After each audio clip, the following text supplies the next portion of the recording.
wonderful people of the world. I'm here with the forensic scientist named Casey, and we have questions that she's going to answer. So let's get into it. Okay, so can you tell me about like your career and how did it begin? Sure. So I'm a forensic services technician here at Winston-Salem Police Department. We respond to crime scenes, collect evidence, photograph the crime scenes, dust for latent fingerprints, and we also do other processing here at the lab to enhance the prints. And I began about 2.5 years ago, and they taught me everything I needed to know. What sparked your interest in pursuing this career in like criminal investigation stuff? So I've always had an interest in the investigative side, law enforcement. I knew I didn't really want to be a law enforcement officer, but I still wanted to have a hand in helping solve the crimes and do things to collect the evidence. So I thought this was a perfect fit to be able to assist in that way in the investigations. What's like the best thing about your job, and what's like the not so best thing? So I'd say the best thing is it's always different. We might respond to an auto break-in where somebody broke into a car. We might respond to a shooting or a homicide or a death investigation. So you never know what you're going to get, and every crime scene is different. So it's always something to learn. And the worst thing is probably some of the gruesome calls. So some of the death investigations might be smellier or bad conditions and decomposition. So probably that would be the worst part. How do most people like get into this line of work? So we have a lot of people here that have degrees, associate's degrees, bachelor's degrees, but for us here at the police department, we don't necessarily need that. You need a high school diploma or degree, and we teach you on-the-job training. So we teach you everything you need to know. But a lot of people do have degrees in other areas that is beneficial. If you could start like all over again, what would you probably do different?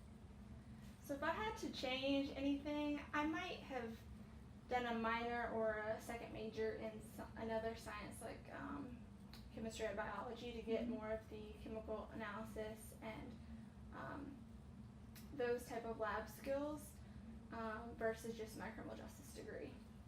So like you have to, so if you want to be, you want to do your job, but you have to go like minor in the same, like minor in like a specific science, and then you also have to major in it. So I majored in criminal justice, and I did a minor in sociology. But if I were to do it again, I probably would add some kind of biology or chemistry just to get that additional lab and chemical analysis experience. What would you like to tell girls or anybody who's watching this right now or in the future? Like, what would you want to like tell them to influence them to get into this career?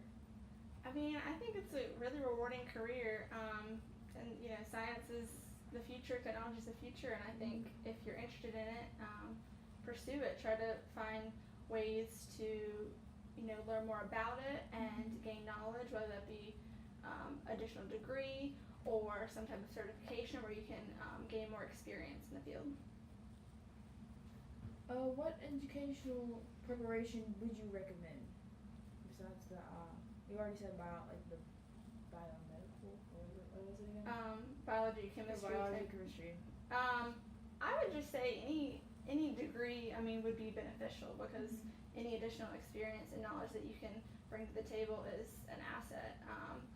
So we have people in here that have anthropology degrees, chemistry degrees, biology degrees, criminal justice. The Precise Tech has their forensic science or something like that. So there's lots of different degrees that you can have. There's also certifications you can get. So IAI, which is the International Association for Investigations, a lot of people have certifications through that, and there's a lot of different ways you can do that.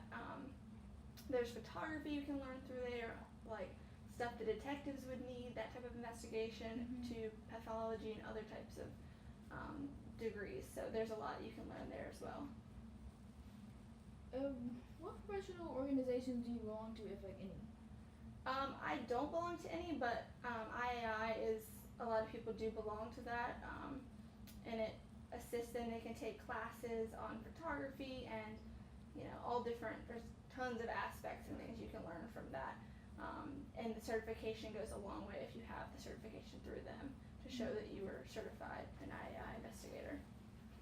What developments on the horizon could affect future opportunities in this science field? So I definitely think stuff's always changing for us. Most recently we send some of our stuff to the state crime lab to be processed further with for them to look at and examine our evidence. And they recently said that we have to change that we package our firearms so that it's a safety issue for them. So that affects us because we have to change how we package things. The courtroom, a lot of times they change what's admissible in court. So we have to, that affects us because we have to make changes in how we process and operate. Are there any opportunities for self-employment in your career?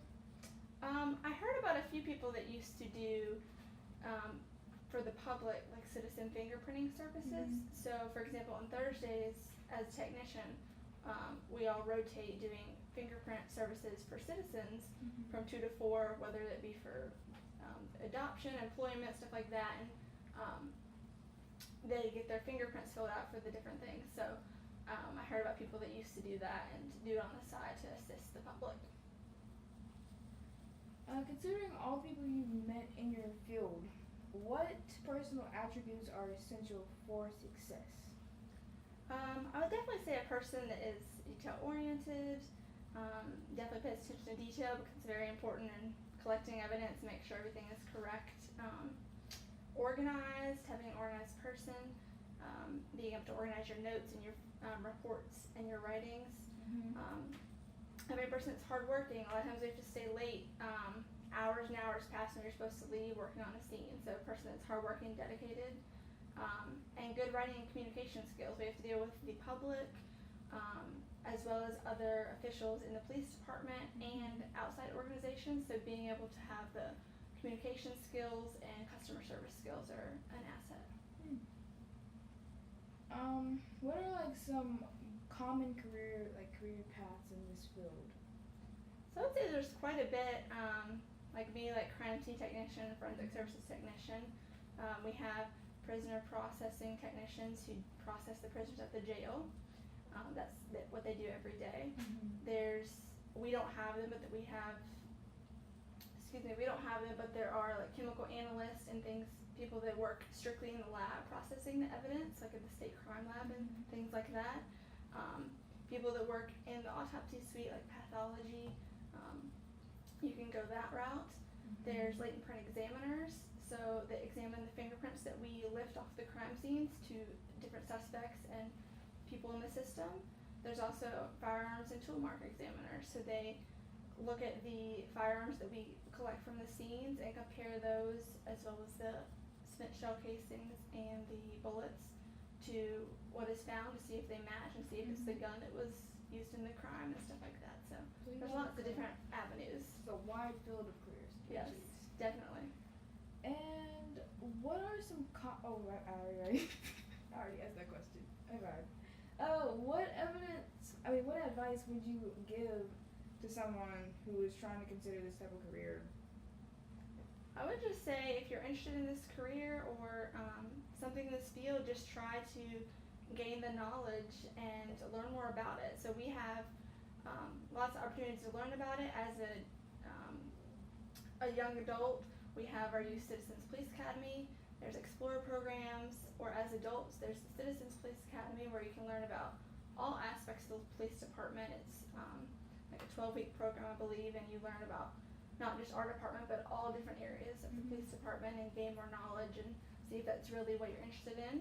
And if you are, I would say, definitely pursue whether it be certificate or on-the-job training in a career to learn more about it, or getting a degree of some kind to assist you. And thank you. That concludes our interview. This is Casey right here. I think she gave some pretty good answers to my questions. Thank you. No problem. Thank you. Thanks for having me here. Absolutely.